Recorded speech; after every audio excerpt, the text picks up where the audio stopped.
Morning, class. Morning. Hey, all right. Guys ready to review? Yay. All right, that's the spirit. I probably got more demonstrations than normal for reviewing, I realized, but this wave stuff, sound stuff, if you can't tell, I think is fun. And this is one of my all-time favorites, so no matter where we're at today, I'll stop and do this one. So. Though I'll use them to help us review. But before I start, I finally remembered to look some things up. I apologize, I forgot. Nobody reminded me. So, one. Let's see. There was somebody that was over here. I can't remember. Speed of sound in steel versus nylon. You were talking about strings, like in a guitar string. And I looked it up. The speed of sound is faster in steel compared to nylon. So. All right. What that tells me then is the molecular makeup, the atomic structure, you know, those electrons, the vibrations in the material, they respond more quickly in steel because that allows the wave speed to be faster. In steel, they must be locked in such a way that when one gets bumped, the other one gets bumped more quickly than in nylon. So, remember in a gas, they're far apart. So you bump one of these, it might take a while before it bumps into one over here. And so the speed of sound in gases is generally slower. And it was a while ago. AM and FM radio, you remember the frequencies? AM was, you just think of one of your stations.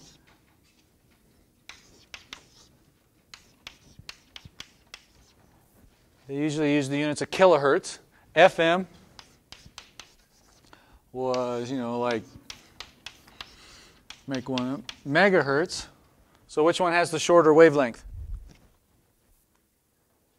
FM. Good. Raise your hand if you don't see that.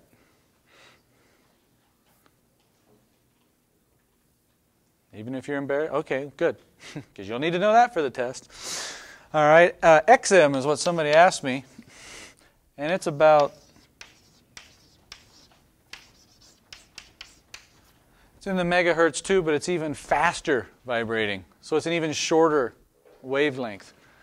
All three of these use radio waves, which is the, I'll pause. He came in this door.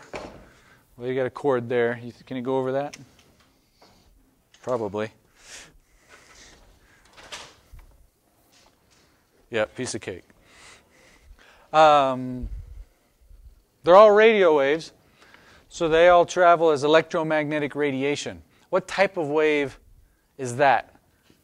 What's it look like? How does it wiggle?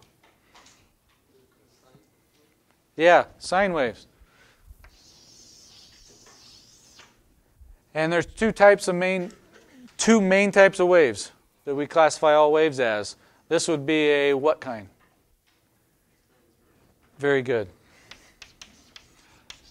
you remember the other one now that you know where I'm going?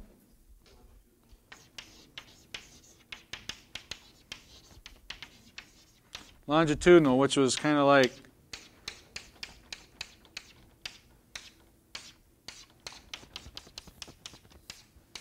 close enough. So transverse, the medium wiggles. Say up and down. But the wave travels side to side. They're perpendicular to each other. Where in longitudinal, they vibrate back and forth, but the wave goes side to side also. So they're parallel with longitudinal. Radio waves is electromagnetic radiation, and they're transverse.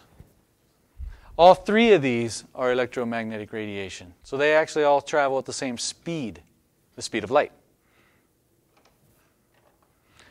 But they have different frequencies and thus different wavelengths. Remember this relationship. That's critical to this section. You'll need to know that for the test. The wave speed is equal to the frequency times the wavelength. In this case, these are all speed of light, so they're going the speed of light. That doesn't change. But if you change the frequency, you change the wavelength. What happens if the wave goes into a different medium? Say this wave or sound wave goes into water. what happens? It changes its speed. Yeah. So its wave speed can change. For sound in water, it would speed up or slow down. Speed up, good, because it's going from a gas to a liquid. It responds more quickly. We're going to study more about light after this unit, so I don't expect you to know this one, but light actually slows down when it goes into water. We'll discuss that more. But that's changing there. And what can happen at the interface? The exchange from one medium to the other, to that wave. Good. Refraction. Yeah. It bends. And the sound waves are what we're talking about. They bend towards the slower. Actually, that works for light also. They both bend towards the slower medium. So if you're going along,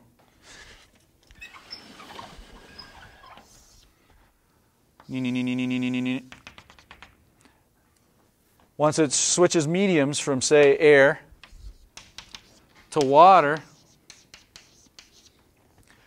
it's going to go faster in water, so it will bend. You draw your normal as a reference, that perpendicular line we talked about. Instead of going straight, it'll refract.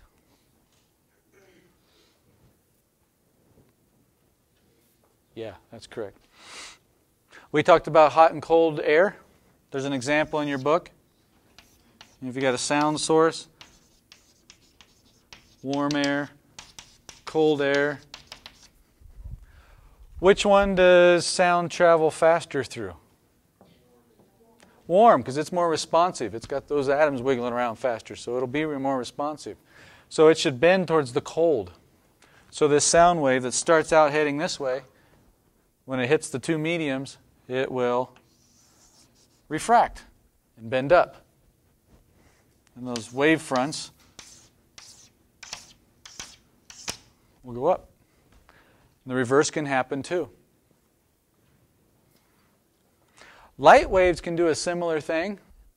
We call those mirages.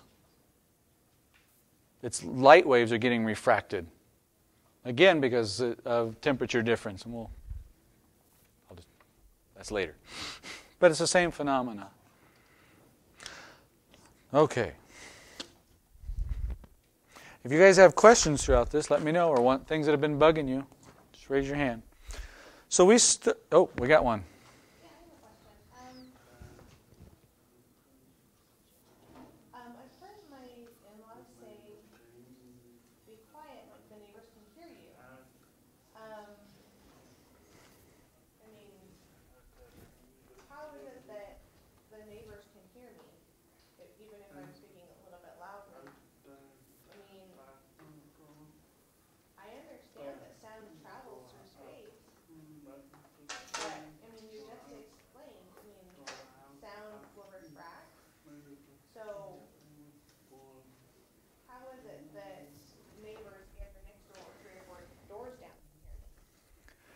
So how can your neighbors hear you several houses down, even though you don't think you're just speaking very loudly? Several things could be a cause. One, you remember we discussed an example in class, you weren't here, Brian, but across a lake, you could hear somebody's conversation over a campfire. Well, that's some warm and cold air, but in reverse. And so instead of going up, it can actually get bent down. And it seems to have been farther away that you could hear it. We also discussed reflections of waves. They reverberate and echo off of certain materials, so they can bounce and get there. They can also diffract, which we didn't discuss, but it came up. It's more of a way waves can bend. That's as an example, when you're at a stoplight and you hear the car next to you booming, boom, boom. You just hear the bass notes, right? Boom. Those are the low frequencies, big waves, boom, boom.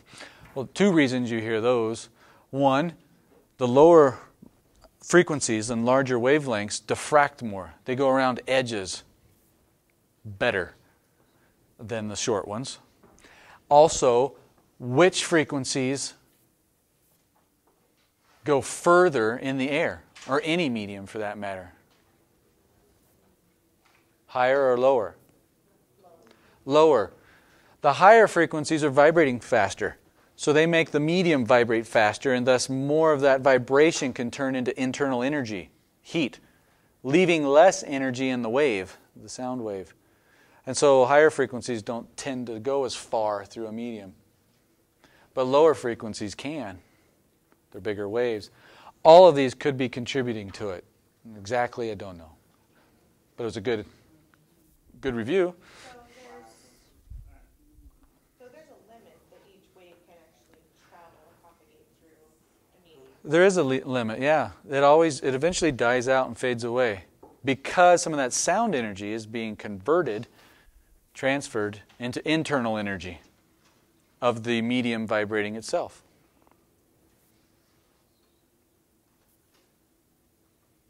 What doesn't need a medium to travel through? Electromagnetic radiation, light waves. So light doesn't need something to go through. So it can keep going forever. You shine your laser pointer out in space, and in theory, it just keeps going forever until something absorbs it.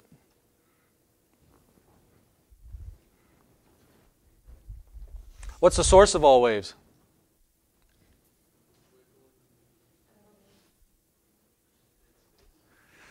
A wiggle. Yeah, a vibration. A vibration is a wiggle in time. It just goes meet, meet, meet, meet, meet, meet. But as it travels, propagates, it's a wave. Again, the medium vibrates back and forth, side to side, but the individual air molecules aren't going whoosh. They just bump into their neighbors, which bump into their neighbors, which bump into their neighbors until they get to your ear and make your eardrum wiggle. So the source of all waves is a vibration. We did pendulums, and there was an equation with those.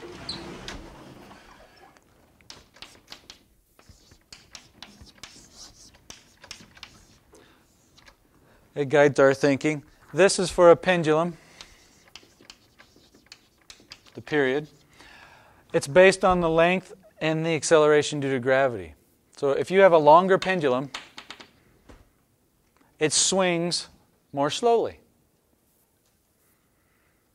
Or what I like to do, you're on your swing, and you stand up. You make it shorter, so you swing faster. And gravity is what's pulling it down, trying to accelerate it back.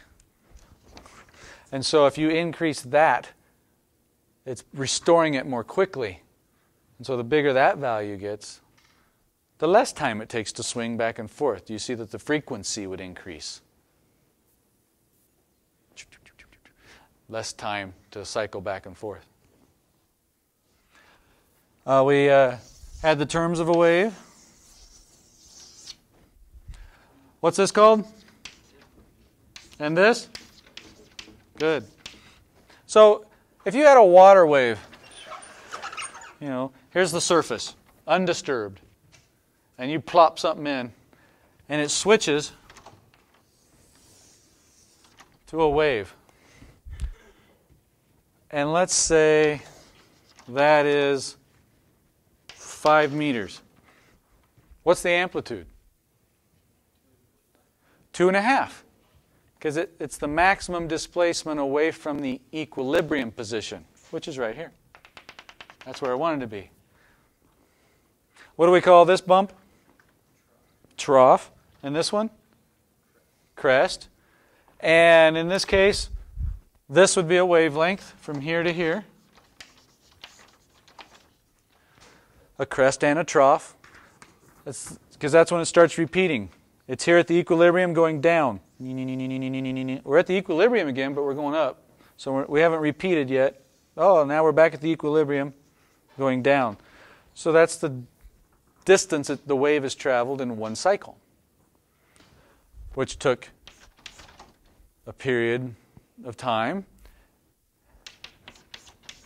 And remember that inverse relationship between period and frequency.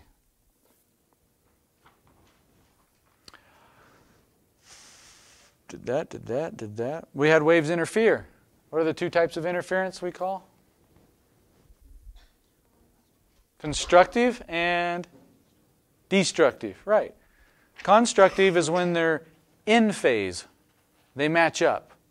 So if a wave is like this, and the second wave is up at the same time, this one's up and down, up, down, up, then they add together. And you'll get twice the amplitude.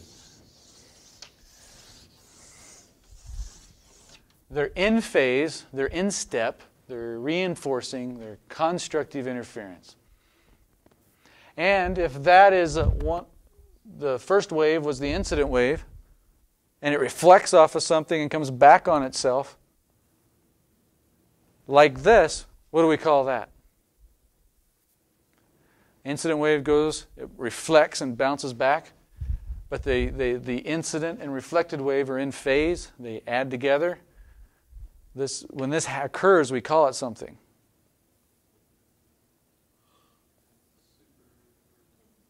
Superposition is this superimposing of waves, so this is superposition, but when they specifically line up like that,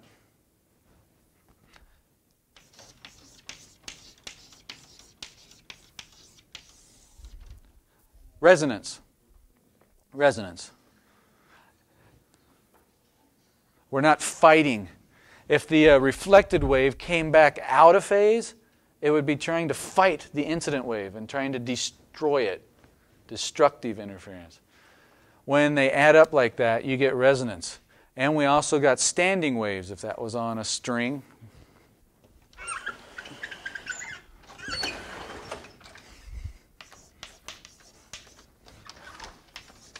Standing waves. Those were like this.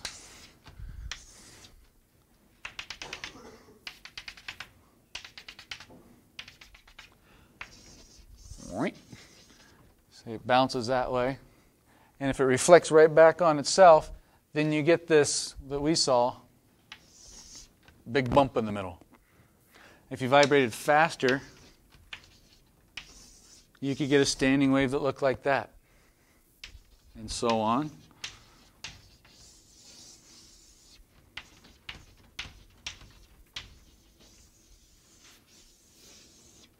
Different standing waves. What do we call my dots? Nodes, yeah. Places of minimal movement. What are the opposite called, where it's wiggling the most? I heard it. Antinodes. Right. Antinodes are where it's trying to vibrate a lot. So if you bow a string like this, right in the middle, it likes to set this wave up, this standing wave. If you bow it over here, you're trying to drive it over here, and you might get this standing wave to be louder.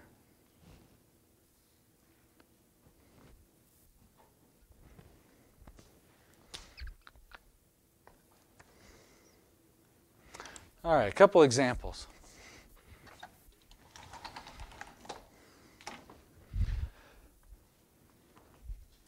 I have several pendula here, and they're different lengths. Okay, see what you remember. What will be different about each one when I swing them?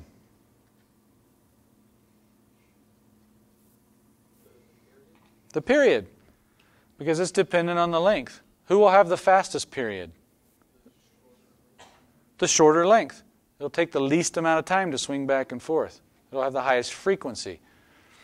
This is a lens, and it flips the image. So lest you get confused, the one on your left is the shortest, but up here it ends up being this one.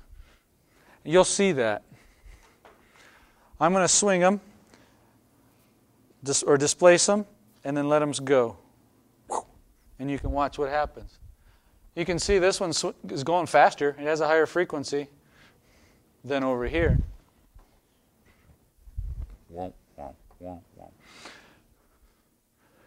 But what's cool is because of that effect, you can kind of see in your mind it formed these cool patterns. It seems to be like all together and then not. It's kind of like a beat. They're out of phase. Oh, and then they're in phase again. But because one's swinging faster, they get out of phase, and it looks like a mess. And then all of a sudden, it looks kind of like a nice, cool sine wave. And then, boom, they're back in phase again. And then they get out. So this is kind of like we're superimposing waves, but through pendulum motion here. There's some awesome YouTube videos of this with people that made much nicer. But I like this one on the overhead because you can see it. Do it again. So they start out together.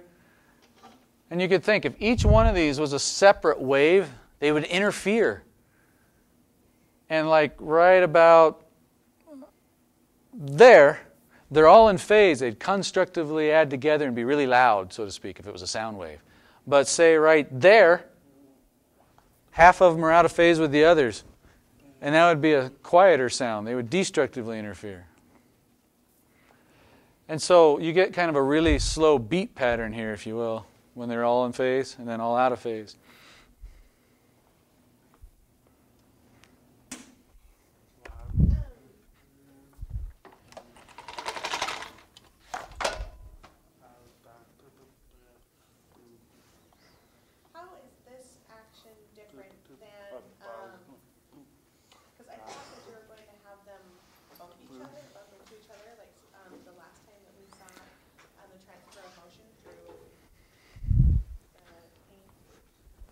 Yeah, we had something called a Newton's cradle, where we had the balls like this. Is that what you're thinking of?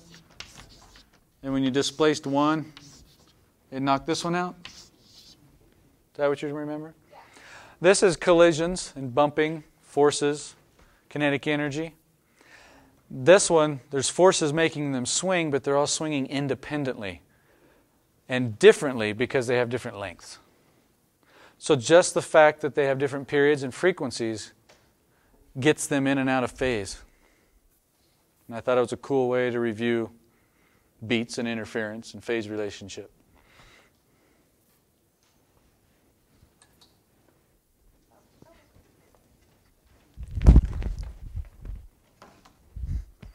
Here's another one. These are called Clodney plates. This is made out of aluminum, and I take a violin bow.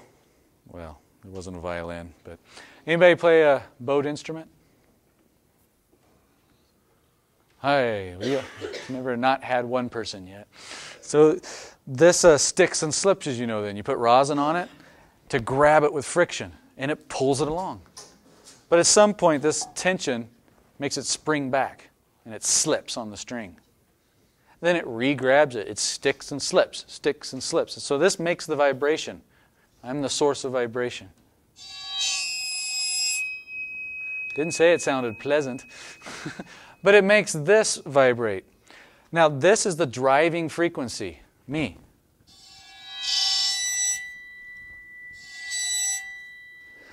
This has its own natural frequency, right? It wants to vibrate like that. And so once I get there, I'm at resonance. And you can actually create standing waves on here. That's why I'm doing this one. If I pour some salt on the top, you can see the standing waves.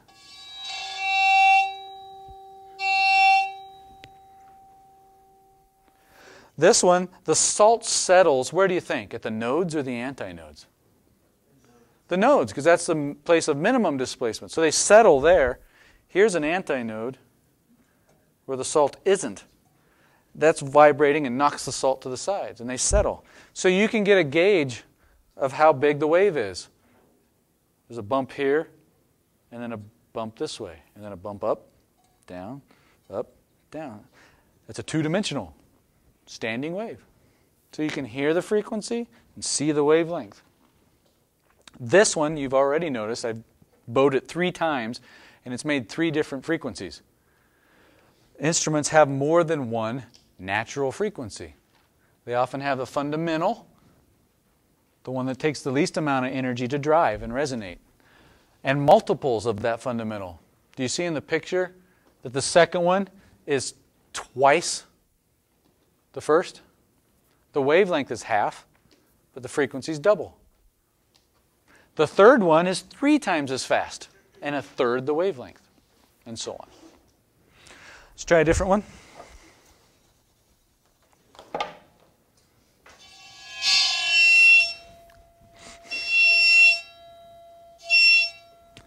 Little higher frequency, so the wavelength gets a little shorter. Change instruments slightly. Different material, so the wave velocity will be a little different. This one's brass, and it's a different shape, so it has a different natural frequencies.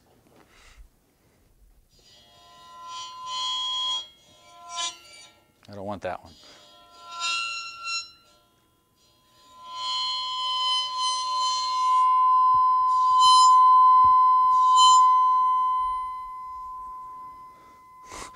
Again, I'm driving frequency, and once I found resonance, its natural frequency, oh, it's a lot easier. And that one forms cool-looking waves. Again, the salt's at the nodes. Let's do one more. I used to wonder why violins were so expensive, the really good ones. It's not the strings, it's the wood, the craftsmanship. It's the sounding board, because the strings vibrate, and some of that energy goes into making the wood vibrate. The bigger the wood, the more energy it takes. It'll die out faster, but it's louder because it's a bigger sounding board. But the wood has a natural frequency too. And so if you make a bad piece of wood that doesn't want to vibrate, or at the right frequencies, it sounds terrible. It's competing. Let's force 2 nodes where my hand, or antinodes. No, nodes. 2 nodes where my fingers are at. Force it not to vibrate in these spots.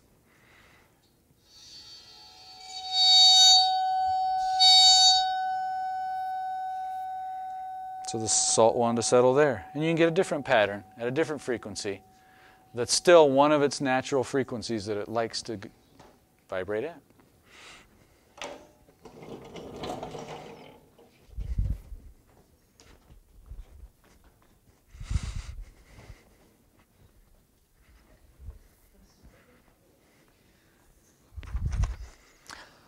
We did Doppler effect, and I'll review that homework question. If you have a star and it's rotating, whoosh, whoosh, whoosh, this side of the star is coming at you, isn't it? And this side is away, and towards, and away. So this light, the wave from this side, say the star's, white. Got all colors. Or to make it easier, say it's orange in the middle of the rainbow. Well, this light that's coming at you should shift in which direction? Towards the red. Red has a longer wavelength, a lower frequency. And that's the same thing that would happen with sound. That's not right. Scratch that.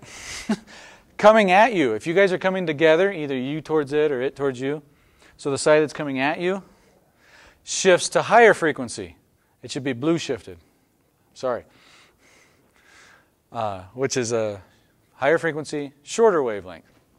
That's red shift is when something's going away from you, or you from it, or both, to lower frequency. And that's the same with sound.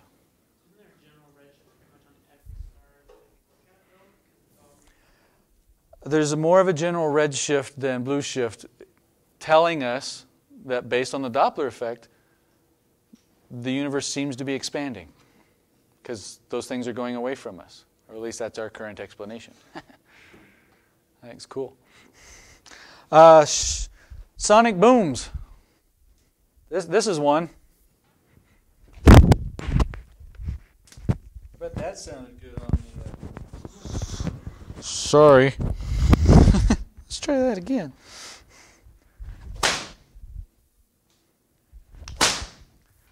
The end of a whip breaks the sound barrier.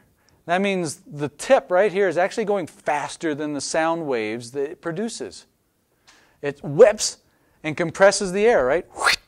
And then they expand, There's your sound wave.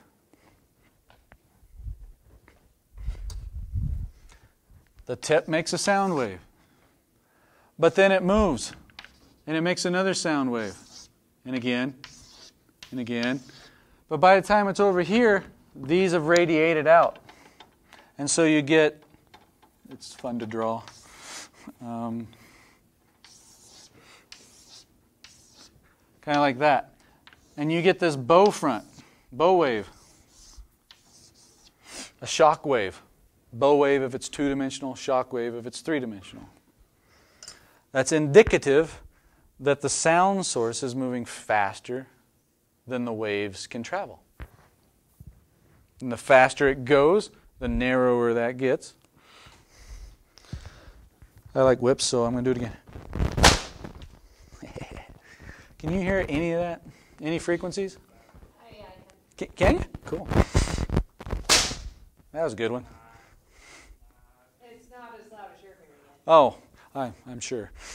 We're just damaging hair cells right now. Again, any questions so far? Just reviewing what we've been covering, going over. I have a question. So is that the only way to experience a sonic boom other than an airplane, like a whip? Airplanes make sonic booms. Yeah, whips can. Anything that goes faster than the speed of sound. And let me emphasize it. It does not have to give off sound itself. It just has to go faster than the speed of sound. Like this makes no sound. Do you hear it? But it compresses the air. Bullets can go faster than the speed of sound and creates shock waves. And they're superimposing here, adding up in the front. So as it passes by you, all at once you hear it. You don't hear it when the plane goes faster than the speed of sound, when it first breaks the speed barrier. You hear it when this shock wave passes your ear. That's when you hear it. So like thunder? Thunder is a compression wave. The light heats up the air and it expands, which compresses the air. And that creates a sound wave that you hear. But it does travel at the speed of sound. There's no source that's traveling faster than the sound wave itself in that case. Okay, I want to do then. Oh, good. Go for it. Can we go over how to do how to calculate periods and frequencies and whatnot? Like on number 25. 25? I assume from homework 8? Yeah, you bet. I got it right here. 25 says, while watching ocean waves at the dock of the bay, Otis notices that 12, well, the number changed for each of you. So this might be a different number than you dealt with. But Otis notices that 12 waves pass beneath him in 30 seconds. Well, that tells me 12 waves in 30 seconds. A wave is like this. So that's one cycle. You can think of that as cycles. So cycles per second gives us the frequency. So that is, in this case, 0.4 hertz. Does that make sense? So then the period should be easy. That's just 1 over that.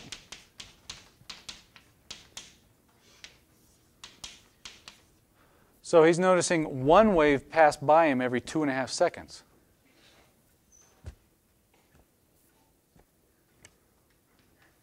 Next it says, he also notices that the crests of successive waves exactly coincide with the posts that are 4 meters apart. So he's got these waves passing by, and there's a post here and a post here. They match up with the crests. Well, hey, isn't that convenient? Because that gives us what? The wavelength, which he said was 4 meters in this case. So then you can use that equation to figure out the speed. The frequency was 0.4. The wavelength is 4. And in this case, you would get 1.6 meters per second is how fast the actual wave seems to be traveling. Again, remember the water is going up and down at this rate. But the wave is traveling at this speed. Does that help, Spencer? So you got to reason through these, if a leaf is bobbing up and down and it tells you how fast it's doing that, you can get the frequency and period.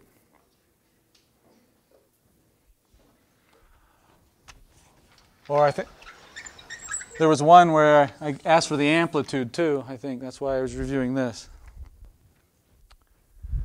Okay. I had some questions outside of class. I wanted to go over this some more. This is the fundamental frequency.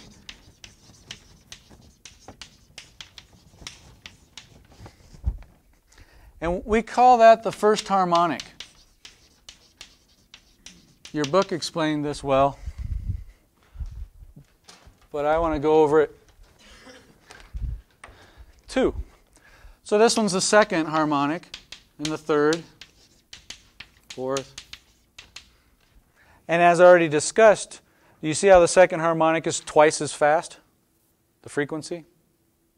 Because it's half the wavelength. Remember, this guy's wavelength is actually that distance. You need 2 bumps, a crest and a trough. So his wavelength is that distance. Well, all of these contribute to the sound that you hear when you listen to something, like my voice or a string, because it can vibrate naturally at different frequencies, and those all superimpose to give you the waveform, which isn't always a pure sine wave. And that's what we call the quality, write it down here, of something, or the timbre. Timbre. And that affects the pitch that we say it's at. Pitch is subjective. It's based on the frequency. If this vibrates faster, we say it's a higher pitch. But if you have more of these in your tone, or they're louder than some other tone, it will sound higher pitched to you, even though it's still vibrating at the same fundamental. An example. Which honestly sounds higher to you? Ooh, ee. Oh, that was beautiful. E, ooh, e. Would you agree that I'm trying to sing the same note? Ooh, e, ooh. I'm doing it higher because it's more obvious than when I'm ooh, e. Anyway. Well, E's have more harmonics, or they're louder. But I'm still vibrating my vocal folds at the exact same frequency. The fundamentals the same, but the harmonics are different. And so that affects the quality, we say, the color, the timbre of a tone. And that affects our subjective notion of pitch. How can you tell the difference between me singing an A and a violin singing an A? Or even this. La la la la la. You know when I'm making a sound and you know when this is making a sound. How can you tell the difference? Because your brain can break the tone down into its individual frequencies. And that's called Fourier Analysis that we discussed last time. Fourier figured out that you could represent any sound with a sum of pure sine waves. And your brain can just do that. It's great. And so you can tell naturally that one has different harmonics than the other, even though they're at the same fundamental frequency. It's cool because they have different qualities. Sometimes as we get, like, I'm studying music, and we talk about 20th century music and how they try to create different timbres and stuff using, so it tricks your brain to think that whatever this instrument might be, so something like a cello, it sounds like a violin or even sounds like someone singing sometimes. And that's what composers will do now, where they'll use that to make it sound. Oh, interesting. Yeah, the digital world too. All you have to do is, oh, I want this at this amplitude, and I want this at this amplitude, and I want this one. No, let's leave that one out. And you can combine them to make all these different sounds. And some can represent an oboe, and another can represent a saxophone.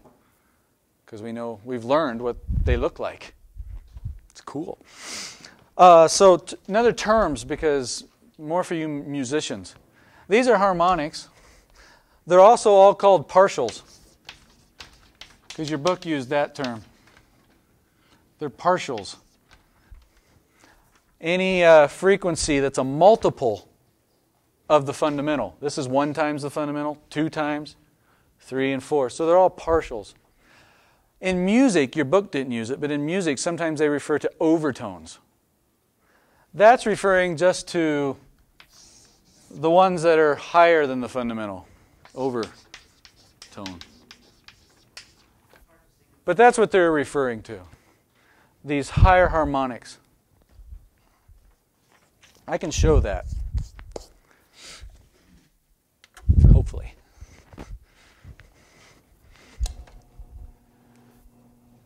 A little darker.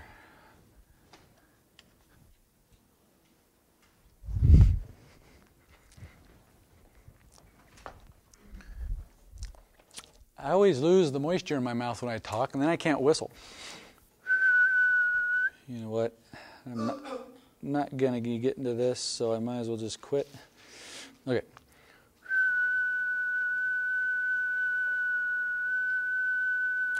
So there's a whistle, one pure sound. See the nice sine wave, Brian? And the bottom is just the frequency. It's that one peak. There's only one frequency there. But when you say vowels, ooh,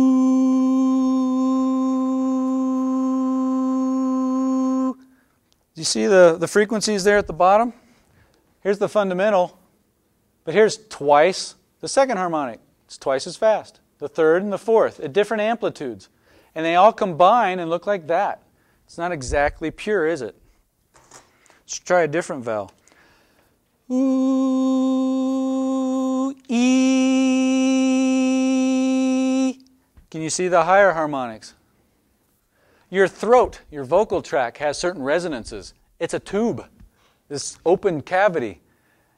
And it naturally wants to vibrate at certain frequencies. And it's one over here. When you sing an E, you shift the shape. You move your tongue a little forward, backwards, up, down. And you can accentuate resonances of your vocal tract. And that can affect these harmonics. You can see the waveform too. This higher frequency on top of the lower frequency.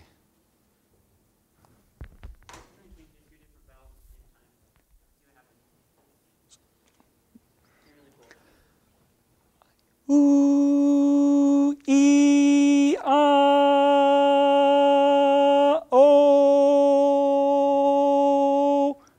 I, and sometimes Y, A, E, I, O, U.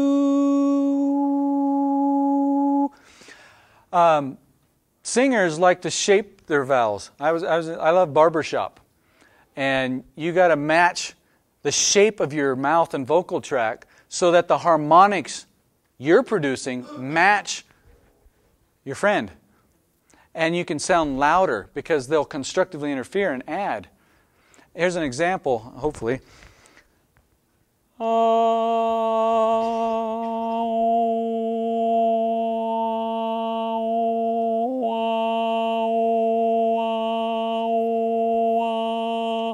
Okay, were you noticing this one? That harmonic, I'll try to do it again. Watch it.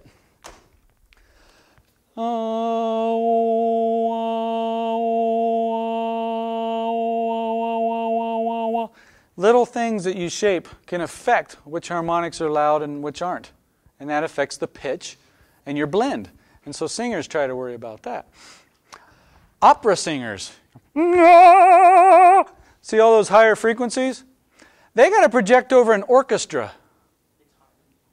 Well, the orchestra's frequencies are relatively, lower. So if they can sing in the resonant frequency that we hear the loudest, around 3,000 to 4,000, and they can accentuate those harmonics, they can sound louder. And you can hear them over an orchestra. Anyway, you get the idea. People that don't have an vocal cords anymore, vocal folds, they get an electrolarynx.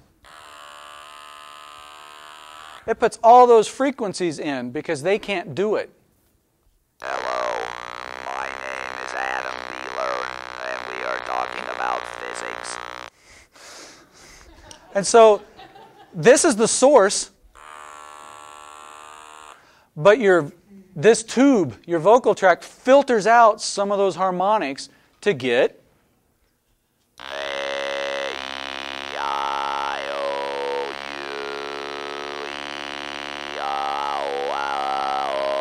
This is really fun. I like this. Okay. More simplistically, here's your vocal folds. You got to get self-inflating whoopee cushions. Those are the best. It's flaps that vibrate. And this puts out lots of frequencies. But this one likes to filter. It resonates at a specific frequency. Let's try it. It's too fast for that, I guess. But you can hear the one tone, can't you? And if it's this one instead, you change the shape, it's shorter.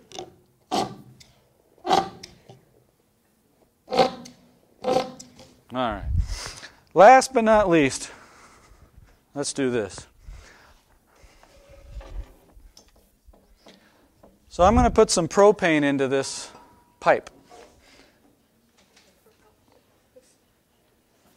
And there's 240 holes in the top, a speaker on this side, so it's going to make compressions and rarefactions and create a standing wave in here. Actually, sometimes it's standing, sometimes it's destructively interfering.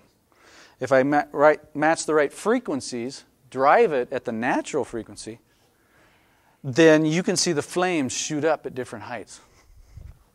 And you can visually see what we're trying to show up there, a wave.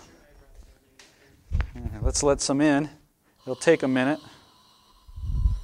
But I think we'll make it.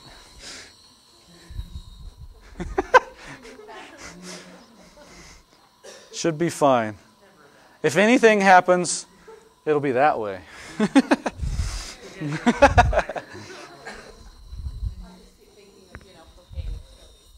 Details. This is called the flame tube. Anybody's birthday today? You can sing a happy birthday. So it's taken a while to fill up because, it's a big chamber. But then I'm going to drive that speaker at certain frequencies. And when we see a standing wave, you can visually see it in the flames.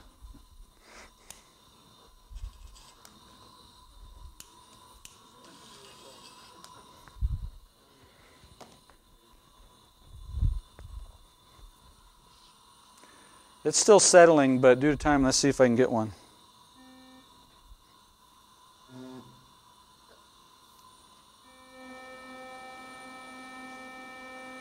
Crest, crest, crest. You can hear the frequency. You can see it, but you can see it on here too.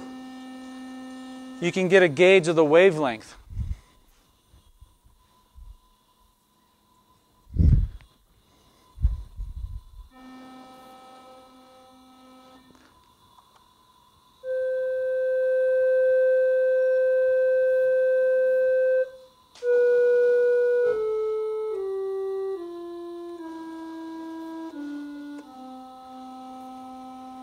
Crest, hot, crest.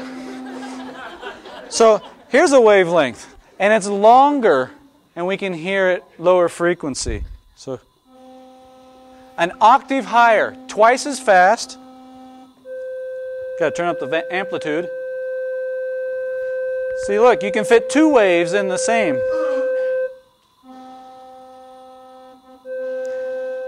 At the same time, they kind of go in and out. Because sometimes they match up and then they don't. You can switch to, your iPod.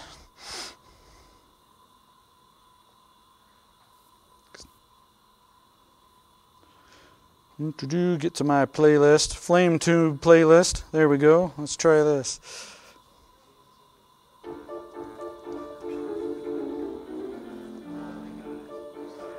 Now this happens fast. There's different frequencies. Sometimes they match up, sometimes they don't. Sometimes they interfere, sometimes they don't.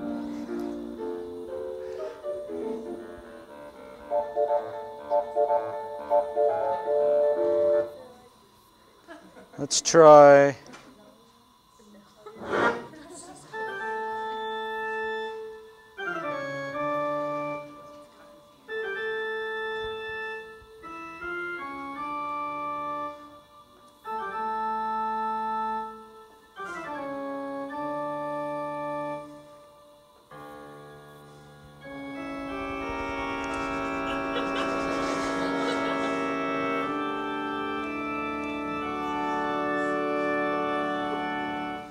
Here's my favorite part.